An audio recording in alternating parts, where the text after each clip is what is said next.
Étienne Gagneron, ce qui me frappe toujours quand je vous entends, et régulièrement vous vous exprimez sur les questions bio, évidemment, au sein de la FNSEA, c'est qu'on sent malgré tout chez vous que tout est un peu sur un fil. C'est-à-dire que vous faites partie de ceux qui ont vraiment misé sur le bio, qui ont entièrement créé leur exploitation autour du bio. Vous êtes en quasi-autonomie, à la fois pour l'élevage, mais aussi pour la nourriture de vos bêtes.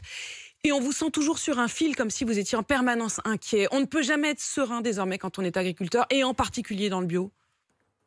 Bah, on n'est pas serein pour une bonne raison, c'est qu'il y a beaucoup de ce qu'on qualifie d'attentes sociétales, Mmh. mais que très souvent elles sont pas suivies dans l'acte d'achat de ce même citoyen. Donc nous, on aimerait bien que le consommateur, il aille jusqu'au bout, et dans l'acte d'achat, on le voit aujourd'hui sur les produits bio. Vous savez qu'il y a 3-4 filières en bio où c'est une véritable catastrophe. Il y a Mmh. des producteurs qui ne peuvent pas valoriser en bio, donc leur production est déclassée, elle est payée au prix du conventionnel alors qu'ils respectent le cahier des Des charges. producteurs qui regrettent d'être passés au bio.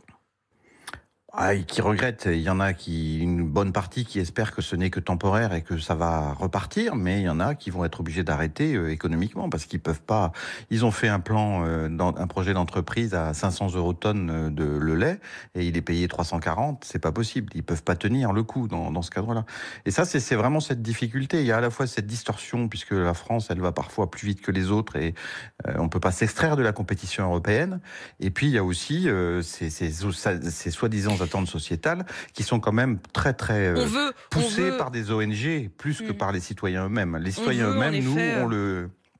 on le voit au moment de Mmh, l'acte d'achat. Et mmh. malheureusement, on a l'impression que sur tous les produits, les circuits courts et tout, on a atteint un certain plafond de verre depuis quelques mois, notamment après le premier confinement où il y avait eu un engouement très fort pour les produits fermiers en direct et tout. Et là, ça s'est énormément tassé, Et et là, la question, c'est quand on même le s'interroge prix, et on regarde davantage le prix que la provenance ou la qualité finalement. Étienne complètement. Gagneron, merci à vous.